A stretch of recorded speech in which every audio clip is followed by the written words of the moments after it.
Juízes capítulo 1. Abra aí rapidamente uma breve meditação. Eu dobrei o meu joelho nesta tarde e perguntei a Deus: Senhor, o que o Senhor quer falar com a igreja? E Deus me deu esse texto que a gente conhece tanto e já lemos tantas vezes, mas que texto glorioso e como traz orientações preciosas para nós, para a nossa vida. E eu quero ler com os irmãos e meditar um pouquinho neste texto. Juízes, capítulo 1. Juízes, no Antigo Testamento, Gênesis, Êxodo, Levítico, Números, Deuteronômio, Josué, Juízes. Tá bom? Tá, glória. Aleluia. Glória a Deus. Olha se o visitante, o seu amigo tem a Bíblia, você pode ceder a sua Bíblia para ele, prestar a sua Bíblia. Meu irmão, você é visitante, leia aqui comigo, leia na minha Bíblia. Aleluia. No curso Escola de Crescimento é obrigado, não é opção. Não pode vir pode vir com a Bíblia, com o celular, porque você vem com o celular no bolso. Mas todo mundo tem que ter Bíblia de papel, caneta. Nesse curso Escola de Crescimento, a gente estuda a Bíblia para valer. Essa semana, essas 2 semanas, nós olhamos para nós, para dentro de nós, fizemos alguns testes e olhamos para nós. Agora a gente vai entrar na nova fase. Então, é um tempo especial, tá bom? A gente usa a Bíblia de papel para a gente memorizar com mais facilidade e assim crescer para a glória do nome do Senhor.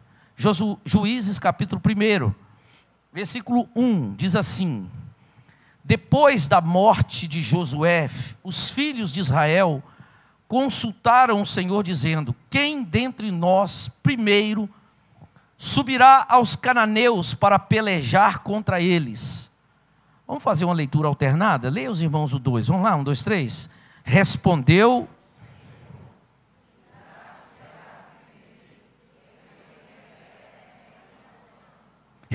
o Senhor: Judá subirá, eis que nas suas mãos entreguei a terra.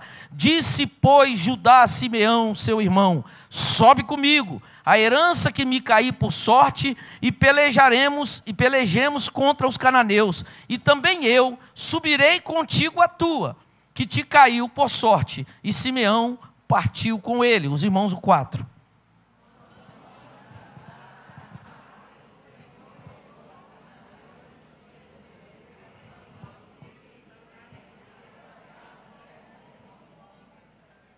Subiu Judá, e o Senhor lhe entregou nas mãos os cananeus e os ferezeus, e feriram em Bezeque 10.000 homens. 5 diz assim: em Bezeque encontraram Adoni-Bezeque, e pelejaram contra ele, e feriram aos cananeus e aos ferezeus. O 6.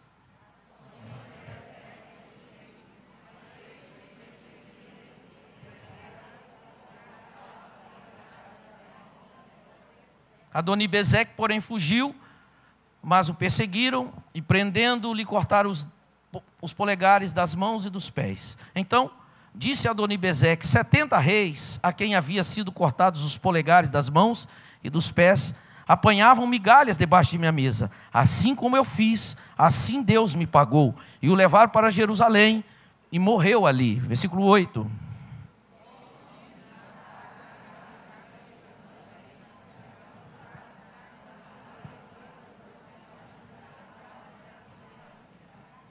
O 8 novamente diz assim: os filhos de Judá pelejaram contra Jerusalém, e tomando-a, passaram-na a fio de espada, pondo fogo à cidade. Depois os filhos de Judá desceram a pelejar contra os cananeus, que habitavam nas montanhas do Neguebe e nas planícies. 10.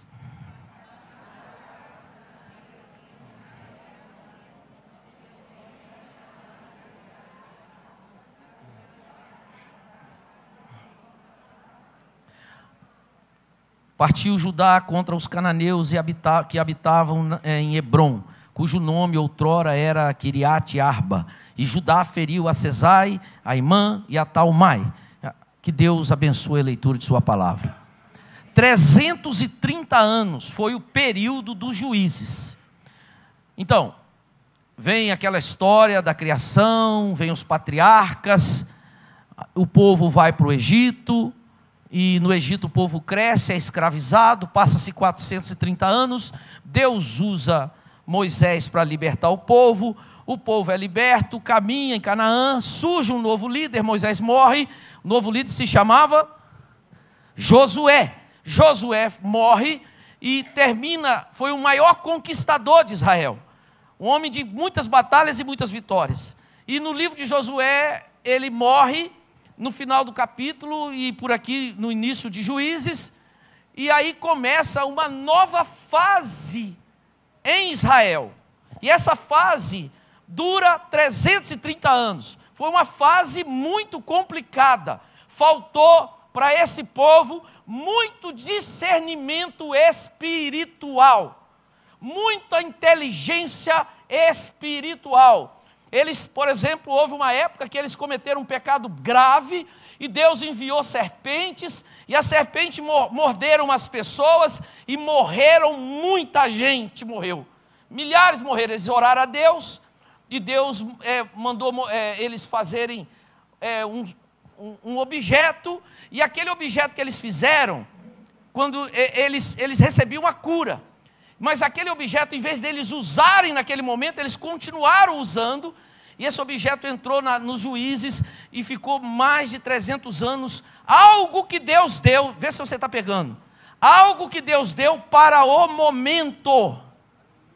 Existem coisas que Deus dá para o momento, não serve para depois, é para aquela situação específica.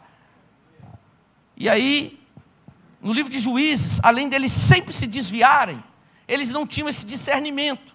É como na época de Sansão, eu já falei isso para você, Sansão matou mais de 1000 homens com uma queixada de jumento. Quando terminou a luta, o que ele fez? Jogou a queixada fora.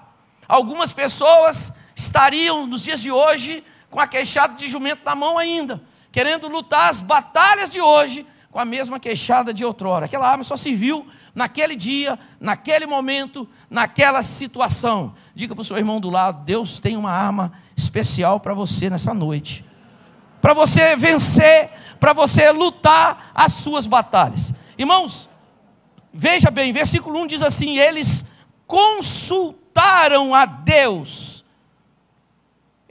Livro de Juízes, nesse primeiro momento, Josué morre, uma batalha imensa à frente, e eles disseram: como nós vamos pelejar esta guerra? Como nós vamos lutar essa guerra? Quem de nós vai comandar o povo? Quem de nós vai à frente? E eles consultam a Deus. E aqui o Espírito Santo já começou a falar comigo mais uma vez. Esses dias ele me deu uma frase, ele disse: não entre numa batalha de despreparado. Ele disse mais: não entre numa guerra para perder. Não entre numa guerra com uma arma inadequada. Não entre de forma inapropriada. Eles podiam, vamos para a guerra, mas eles pararam e consultaram a Deus. Perguntaram a Deus: Senhor, então eu me lembro uma vez que eu precisava fazer uma viagem, e eu não tinha o recurso dessa viagem. E Deus colocou aquilo no meu coração, senti no meu coração de fazer aquela viagem. E eu falei: Senhor, eu preciso fazer essa viagem, e eu não tenho recurso. E como que eu vou fazer? Se o Senhor está nesse negócio, me dê a condição. E Deus me levou para um texto, onde um homem aleijado é carregado por 4 pessoas que o descem numa corda, faz um buraco no telhado, e desce aquele paralítico na presença de Jesus, e Jesus cura o homem.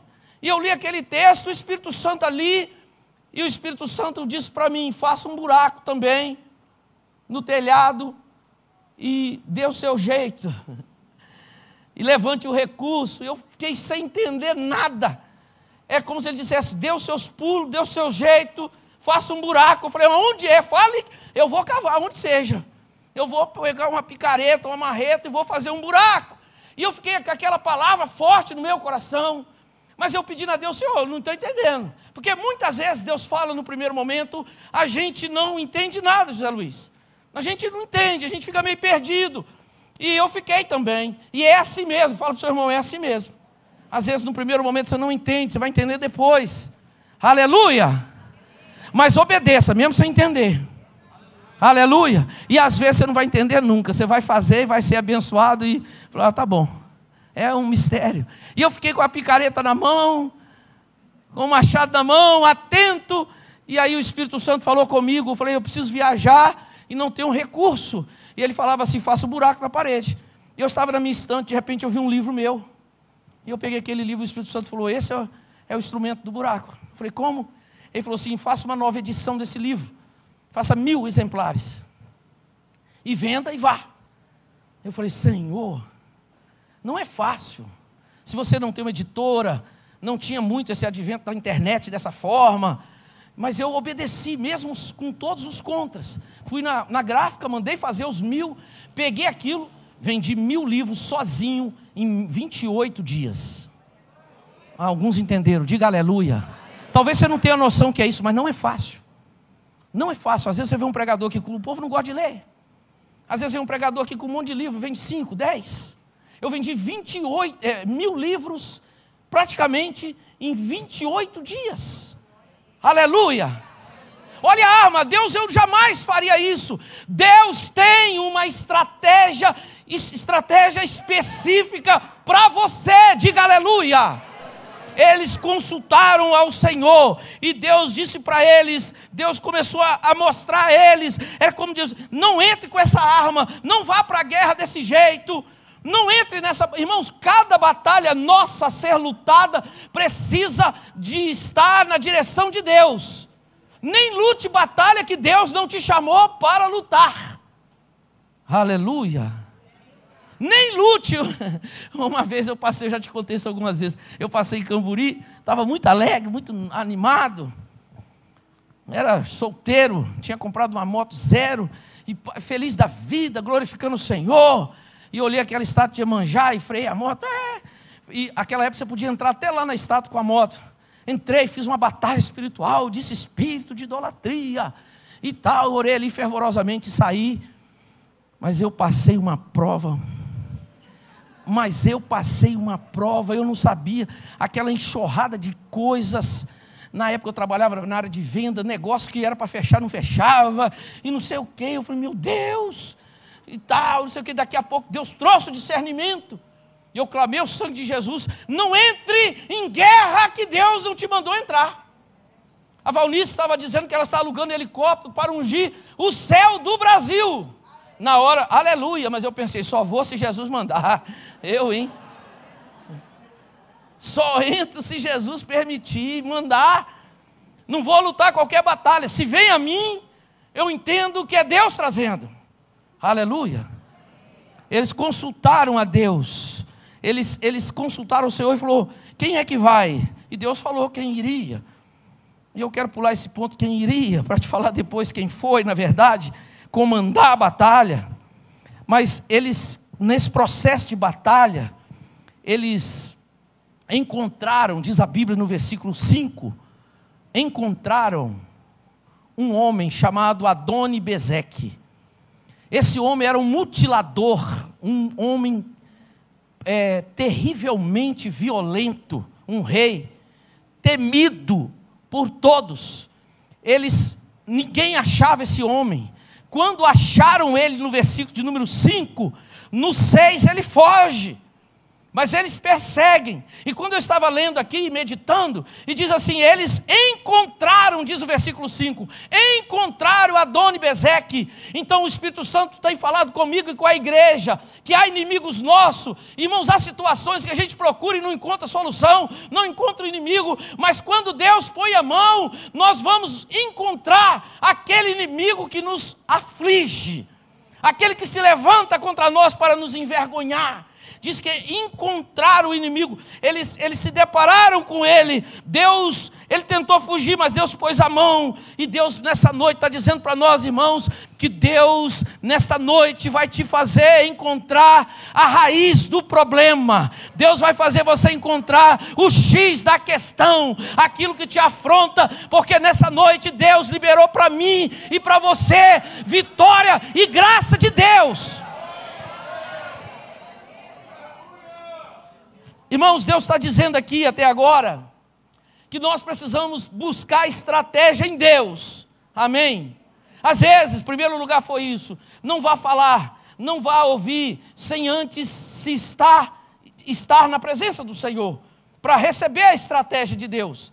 Pode ser um simples fique quieto, pode ser um simples me perdoa, pode ser um simples, uma palavra simples, mas busque de Deus. Fala para o seu irmão, você pegou? Deus tem uma palavra para o seu coração, uma estratégia específica. Segundo, eu creio que nessa noite Deus vai abrir seus olhos e vai fazer você encontrar o X da questão, seu inimigo, aquilo que te afronta. Aleluia, aleluia. A raiz do problema, o diagnóstico certo, preciso, o tratamento exato. Quem pode dizer amém? Amém. Aleluia, aleluia. Esse Adoni-Bezeque era terrível. Esse homem era um mutilador. Quando ele capturava o inimigo, ele pegava não qualquer um, mas pegava o rei daquela nação, o rei daquele povo. E o que ele fazia? Ele cortava os polegares, tanto das mãos quanto dos pés. Ele pegava e cortava e tirava a roupa desse homem, ele ficava como nu, e levava ele, e esse homem assistia na sala do palácio, aonde o rei comia as suas refeições. Ele pegava um soberano de uma nação, cortava os polegares das mãos e dos pés, despiam-no e levava e colocava ele como um cachorro debaixo da mesa. Já chegou a ter 70 reis, dominados, humilhados e escravizados na sala do trono deste homem. E ele jogava, não pedaço, diz a Bíblia que ele jogava migalha. A migalha você tem que lamber, você tem que se humilhar, abaixar e se alimentar. Diz a Bíblia que esse homem fazia isso. Ele jogava a migalha para esses reis se alimentarem. Adoni-Bezeque fazia isso. Quando ele cortava o polegar da mão direita, dá para aplicar em muitas coisas. Mas eu quero destacar o seguinte: quando você perde o polegar, aquele rei perdia a firmeza de segurar a espada para a batalha. Você precisa do polegar para ter firmeza, não só firmeza, mas precisão na hora da batalha. E o Espírito de Deus tem me dito que muitos estão sendo mutilados nos seus polegares, porque a Bíblia diz em Efésios 6, se me falha a memória, no versículo 17, que a Bíblia é a espada do crente, é a espada do Espírito, e muitos não estão usando, muitos não estão lendo, muitos não estão meditando, não estão lutando com a arma mais poderosa que temos. É como se o Adoni-Bezeque, o adversário, estivesse nos mutilando, e nós estamos abandonando a espada. Imagine um soberano sem a firmeza de segurar uma espada para lutar as suas batalhas, para comandar os seus exércitos. Adoni-Bezeque ele fazia isso, o diabo tem feito isso, tirado a firmeza, sabe, firmeza doutrinária, firmeza teológica, firmeza em Cristo, certeza de salvação. Chega um momento na vida de algumas pessoas que o diabo começa a jogar tanta seta, que a pessoa perde até a consciência de que ela já foi salva, que ela é salva por Jesus Cristo. Teve alguns que falaram assim: eu nem sei mais. A Bíblia diz que a nossa salvação é ganha na hora da nossa conversão, porque Deus amou o mundo, que deu seu Filho unigênito, para que todo aquele que nele crê, mas o verbo está em que tempo? Tenha, no presente, na hora, tenha a vida eterna, João 3,16. A salvação é ganha em vida. Quando eu morrer eu sei. Então você não sabe nada de Bíblia. Não estou falando de religião, estou falando da palavra. A Bíblia nos garante que a salvação é agora, hoje. Hoje você entrega a sua vida a Jesus, Ele te sela. Ele diz para os discípulos: eu vou dar um selo para vocês. O que tem o mais poderoso, mais caro, mais precioso em todo o universo. Não só no universo que você conhece, mas no mundo de Deus também. No mundo de Deus, na eternidade que eu tenho de mais poderoso, eu vou dar para você como garantia o meu Espírito. Eu vou selar você com o meu Espírito. Ele vai morar em você, Ele vai residir em você. Ele não vai te abandonar quando você estiver tomando banho, quando você estiver dormindo, quando você estiver caminhando. Não, Ele não te abandona nunca. Diga aleluia. E aí quando você peca, Ele está lá. Quando nós pecamos, Ele está lá. E Ele se entristece, diz a Bíblia. Quando você fica muito tempo sem falar com Ele, Ele sente saudade de você. Ele sente ciúme de você. Ciúme de você. Nós somos selados. A pessoa, quando perde o polegar, ela perde a firmeza. Ela fica vulnerável, volúvel. Ela não tem mais a precisão. Ela não tem mais a habilidade de segurar com firmeza a espada do Espírito para lutar. A Bíblia diz, irmãos, que foram 70 reis que foram mutilados. 70 reis, pessoas importantes, mas que agora foram capturados e agora eram escravas. Esses reis, eles eram humilhados, e é isso que o diabo faz. Pessoas importantes, pessoas que viveram em Deus, pessoas que tinham uma família estruturada, então abriram porta para o adversário, a família acabou, o casamento acabou, os filhos se perderam. Pessoas importantes hoje estão dominadas pela bebida, dominadas pela droga, pela pornografia, e vai por esse caminho aí, pelo dinheiro, pelo mundanismo, pelo poder. E esses dias eu estava falando com o Glaucia, um dos meus hobbies que me relaxa é sair de moto com ela. E com mais algumas pessoas, dar uma volta de moto. E Deus falou comigo: cuidado para isso não ser idolatria. Eu senti algo assim, como se fosse o Espírito. Eu disse: é verdade. Porque se eu começo a deixar meus compromissos espirituais para cumprir esta agenda de lazer e de relaxamento excessivamente, aquilo vai sutilmente tomando o primeiro lugar da minha vida. E tudo que você coloca em primeiro lugar é o seu ídolo, sua mulher, seu marido, seu carro, seu passeio, qualquer coisa. Fala para o irmão: Deus tem que estar em primeiro lugar na sua vida, no centro. Gente importante agora era escrava, porque perdeu a firmeza, foi mutilado. Perdeu a espada. Tem gente que está sendo mutilado, já não segura mais a espada, já não lê mais a Bíblia. A Bíblia é para ser lida todo dia. Mentiram para você, mentiram para mim, mentiram para nós, dizendo que é difícil ler a Bíblia, não preciso ler a Bíblia. A maior mentira que veio das profundezas do inferno, porque lá do céu, o próprio Deus desceu, Josué capítulo 1, e ali em vários versículos, como no 8, ele disse: não cesse de ler, de meditar neste livro, porque assim você vai ser bem sucedido. Aleluia! Diga glória a Deus. Ele mutilava também o polegar do pé. E se você perder os polegares, você perde, entre outras coisas, o equilíbrio. Você vai ter que reaprender a andar. Você não vai mais correr como você corre, pular como você perde o equilíbrio, você cai. Você vai fazer reabilitação, terapia, e você vai fazer um processo para melhorar, mas você perde o equilíbrio. Adoni-Bezeque, esse rei maligno, ele cortava os polegares, o cara não tinha mais equilíbrio, ele tinha que se rastejar. É isso que o diabo quer fazer comigo e com você, mas diga: está amarrado. em nome de Jesus. Perdeu o equilíbrio emocional.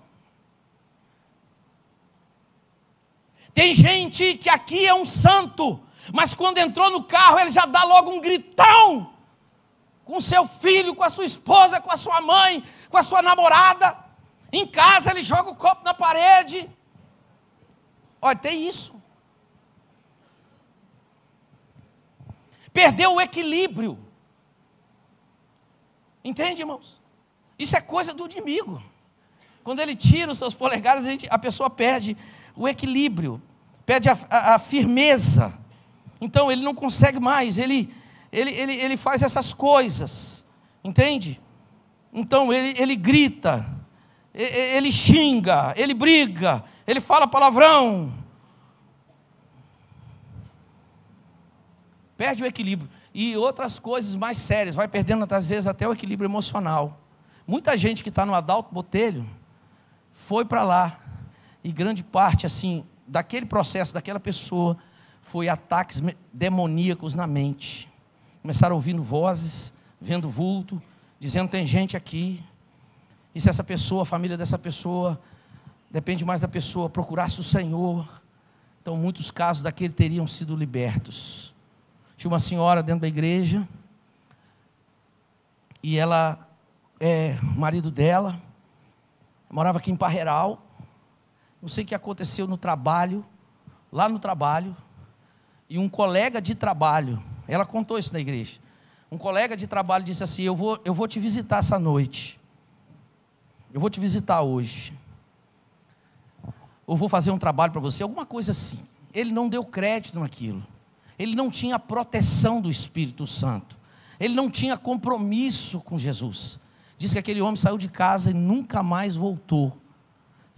Ele saiu andando, se transformou num indigente. Eu perguntei a ela, era uma senhora, eu perguntei: mas ele já teve esse quadro alguma vez? Nunca.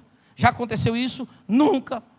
Então a irmã Ilai e outras pessoas mais, que alguns aqui a conhecem, sabe desse caso. Nós tratamos com essa senhora. Ele saiu de casa, andarilho, e contaram isso, acharam, e ele se perdeu, acho que foi até o falecimento, até óbito, porque não tinha a proteção. O diabo faz isso.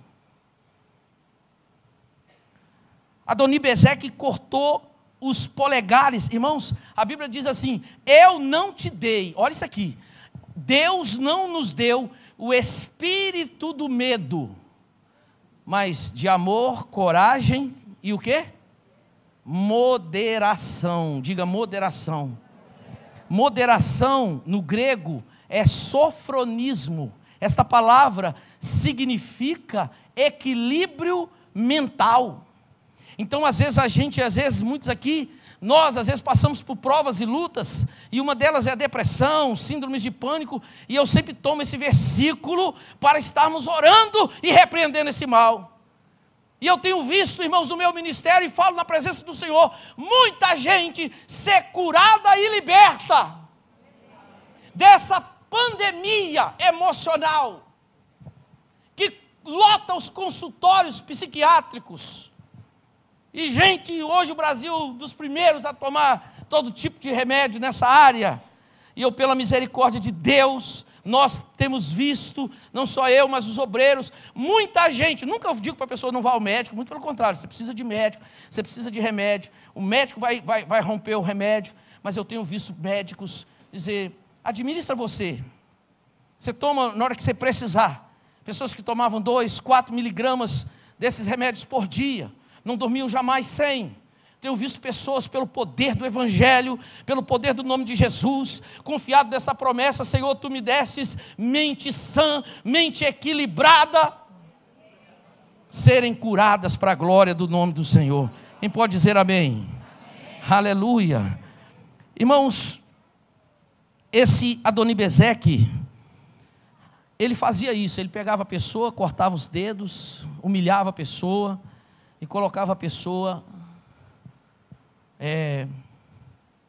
para comer migalha, e a pessoa assim ficava. Quando chega no versículo de número 6, o exército de Israel persegue esse homem, pega e prende. este homem. Agora, põe o 7 na tela, por favor, Bruna. O 7 diz que ele fala agora a história. Adoni-Bezeque conta a história. Ele diz assim: então Adoni-Bezeque disse, leia comigo, 1, 2, 3, 70...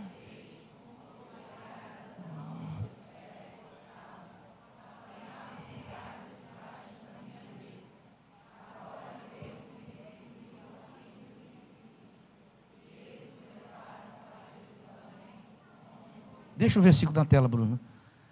Ele reconhece que é uma lei do Novo Testamento. Aquilo que você planta, você vai... Irmão, isso é lei. Graças a Deus que é Deus que faz isso. Comigo, com você e com todo mundo. Porque às vezes nós queremos tomar a lei nas nossas próprias mãos. Esse homem, quando foi preso, ele disse: não foi Israel, não foi fulano, foi o próprio Deus que me deu o que eu sempre fiz. Eu estou pagando porque eu mereço, porque eu plantei. Aquilo que o homem semear, certamente ele vai colher. Às vezes, irmãos, o diabo, quando estava com Jesus na tentação, olha a proposta que ele fez. Ele disse: se você fizer isso aqui, eu vou te dar os reinos do mundo todo, é só você me adorar. Eu te dou tudo, não é isso que você quer? Ele disse: é.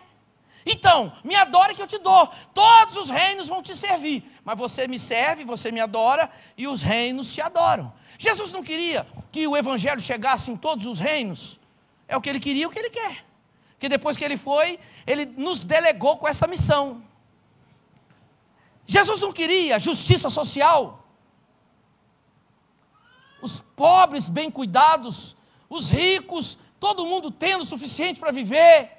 Isso é o governo de Deus. Jesus queria. Mas se Jesus queria, mas se Jesus aceitasse a proposta de Satanás, é como se ele estivesse pegando um atalho.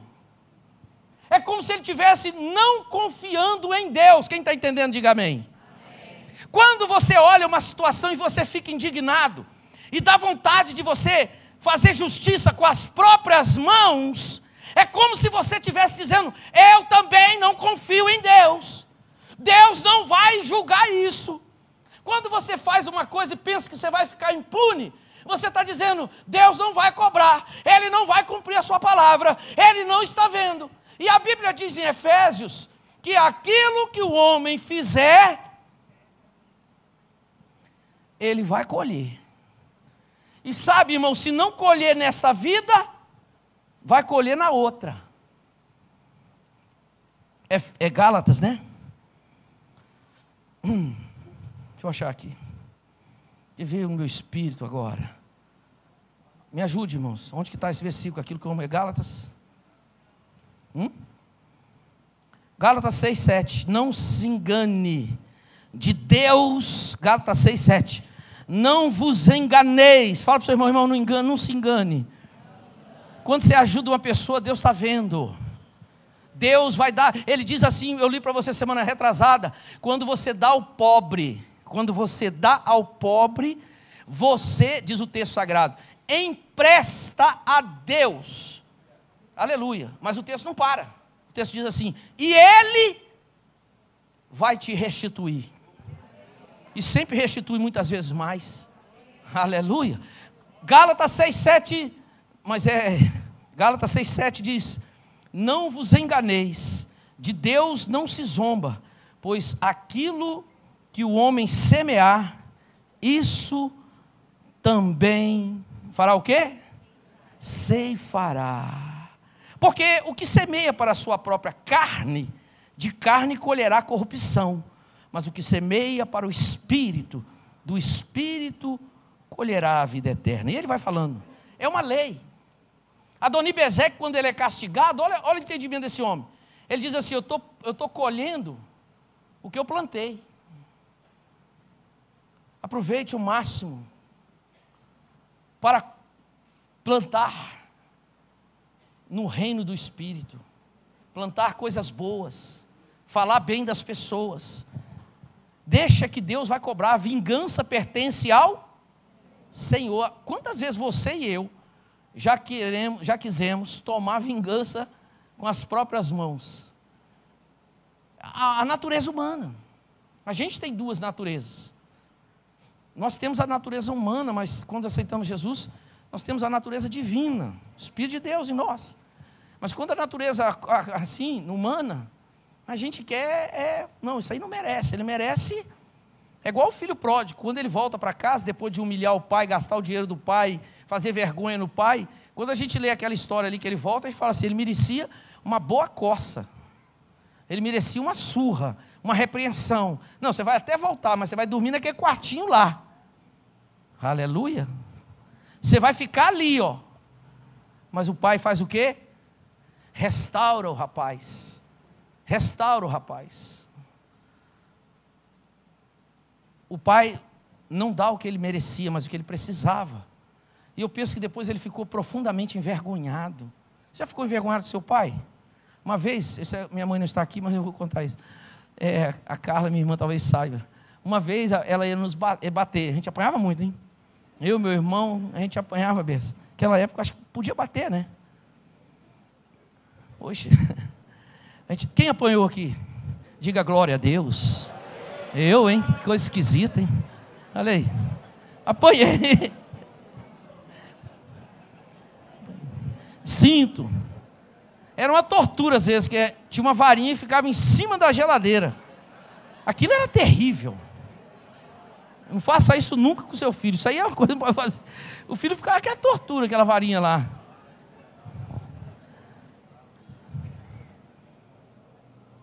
Mas um dia, eu não sei o que nós fizemos lá, que ela ficou muito brava e ela ia bater em mim. E quando chegou para bater, ela disse para mim que ia me bater e a gente chorava, pedia, mãe, não bate não, aquela história toda, né? Prometo, mãe. Você viu aquele menino do YouTube? Mãe, não vou na escola hoje não, que eu estou passando mal. Você viu isso? Você vai dar muita risada. A mãe, tá bom, meu filho, quando chegar aí nós vamos no médico tomar injeção. Aí ele liga de volta para a mãe e fala, mãe, já melhorei.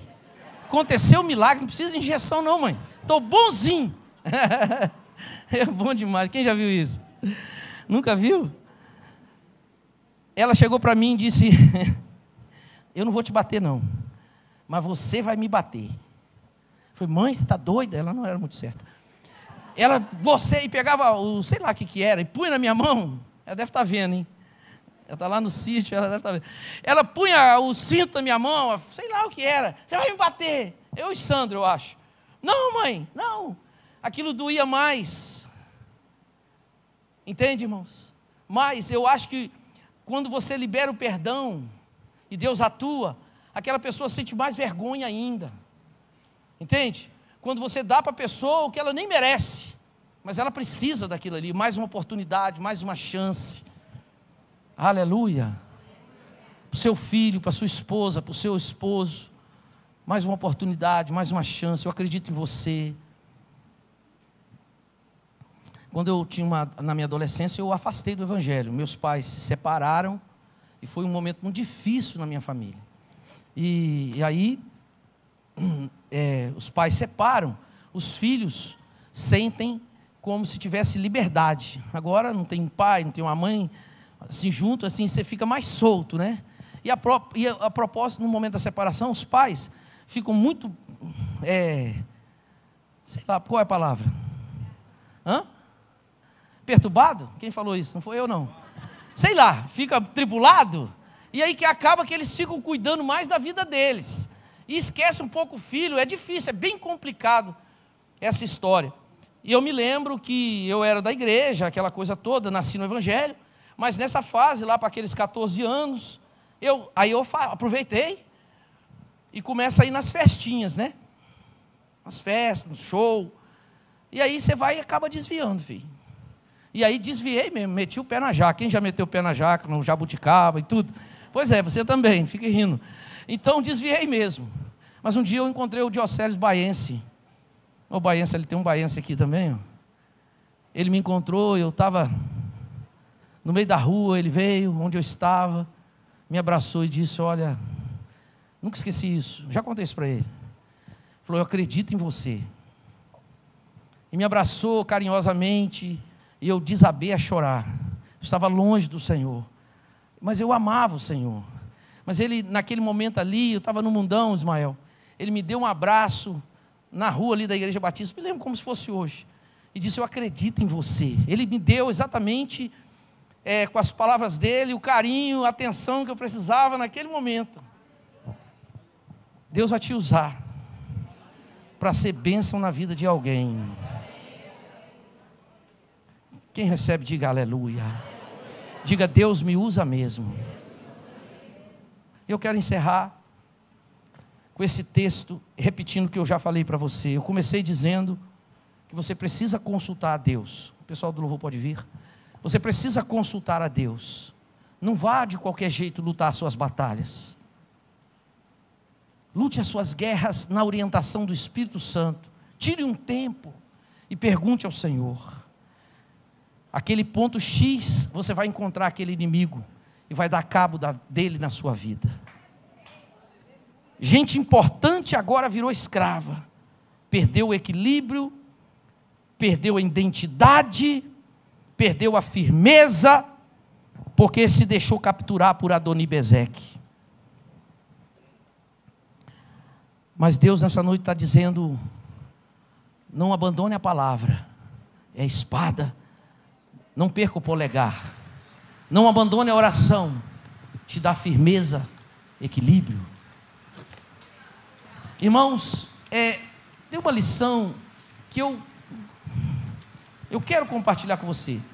Quando ele estava para ir lutar, Israel estava para ir lutar, eles disseram: nós temos que lutar, buscar a orientação de Deus. E disse: quem vai liderar essa batalha? E Deus disse para eles: quem iria liderar? Deus disse: quem? Você sabe? Judá. Diga: Judá. Judá vai liderar esta batalha. E Judá falou: tudo bem, então eu vou na frente. É você que vai.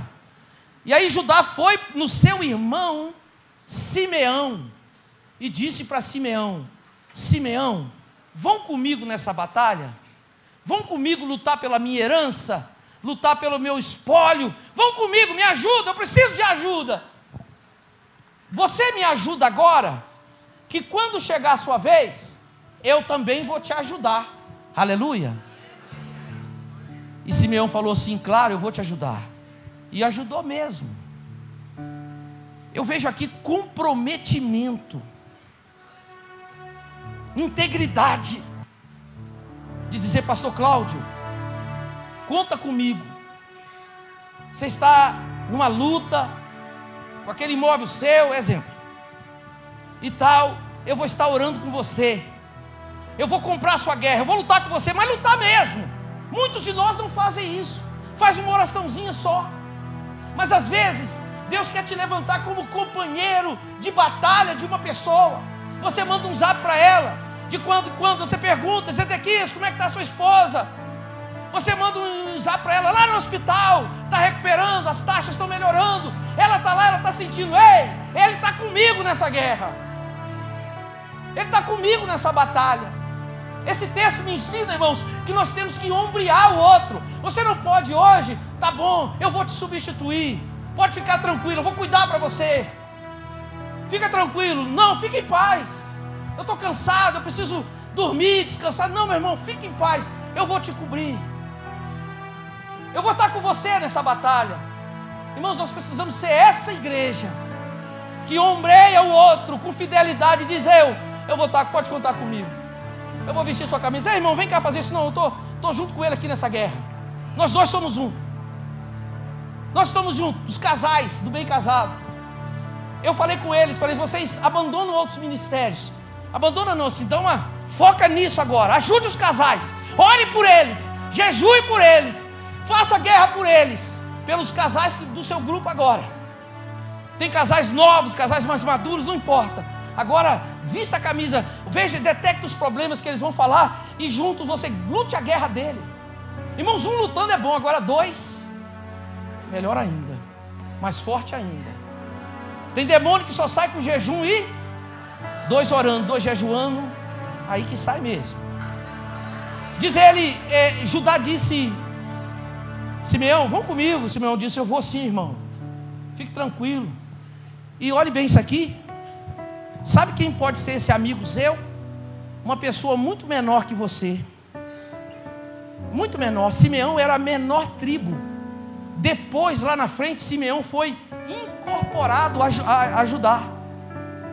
Tão pequenininho, entendeu? Ela era pequena. Às vezes Deus vai botar do seu lado uma pessoa sem expressão, sem nome, nova, mas essa pessoa será fundamental no processo de Deus na sua vida, no seu processo.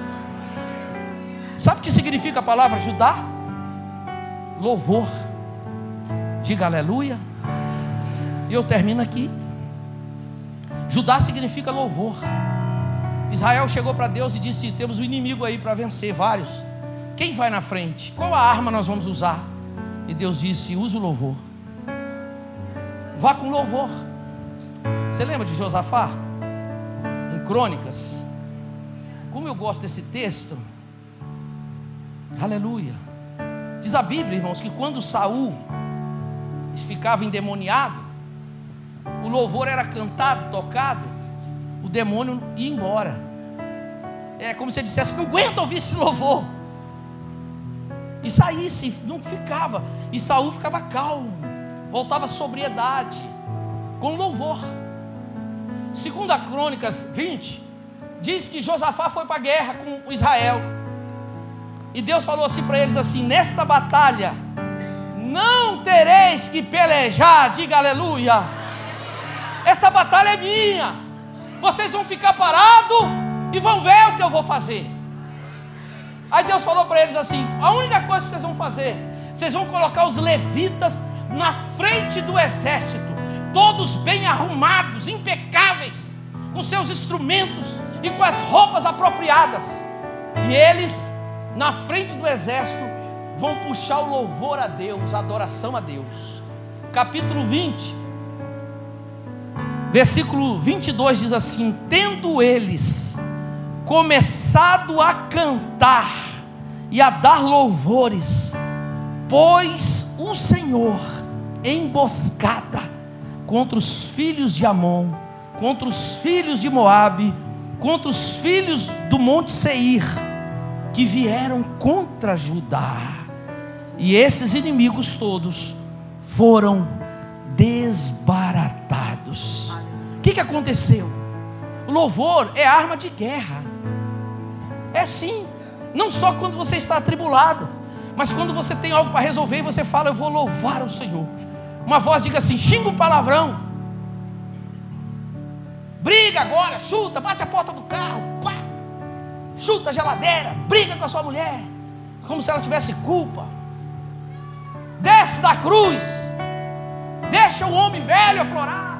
Aí o Espírito Santo fala assim: não leia a Bíblia, agora não. Não ore também não. Cante um louvor. Cante um louvor.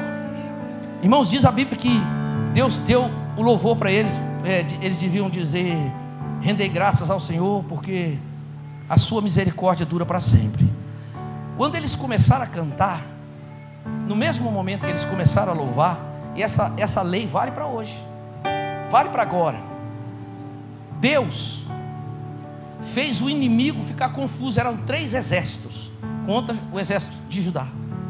Eles ficaram confusos.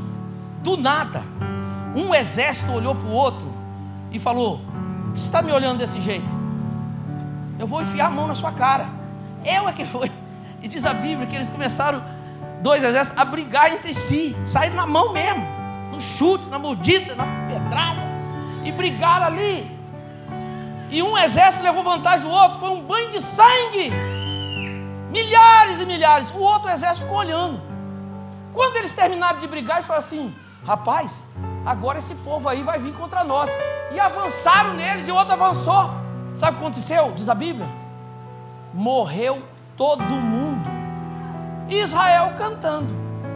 Chegou um momento, eles falaram: vamos subir aqui na montanha para olhar no vale o inimigo era como gafanhoto, um formigueiro, sumia. Ele só louvando, parecia doido, um exército doido. Não teve um judeu pregando aqui? Você lembra dele agora, esse mês passado? Ele é oficial do exército de Israel. Quem viu? Estava aqui. Ele falou um negócio que muito interessante. Quando você vai a Israel, os soldados é tudo menino, Vandinho. Menino. Eles com aquelas escopetas na mão, aqueles fuzil. Mas menina assim, igual os nossos filhos. Igual você. Você não, você. Tudo menino novo, com revólver. Rode é velho. Então, aqueles meninos novos, você fala assim, meu Deus, e é um exército poderoso. E aí, Giovanni? Esse camarada virou e falou assim, ele falou para o capitão dele, falou assim, rapaz, Deus ama muito Israel, porque nós, o exército, somos um bando de trapalhão. Quem ouviu isso? Você lembra? Estava no dia? Eu entendi. Ele dizendo, caramba, é literalmente isso, que às vezes você tem essa impressão. Eles têm muita tecnologia, mas você fala assim, cara, vai lutar contra a Rússia, contra esses camaradas aí e tal, e leva vantagem, mundo árabe. Mas Deus é ali. Diz a Bíblia que enquanto o povo, olha que coisa doida, eles ficaram, qual nós vamos cantar?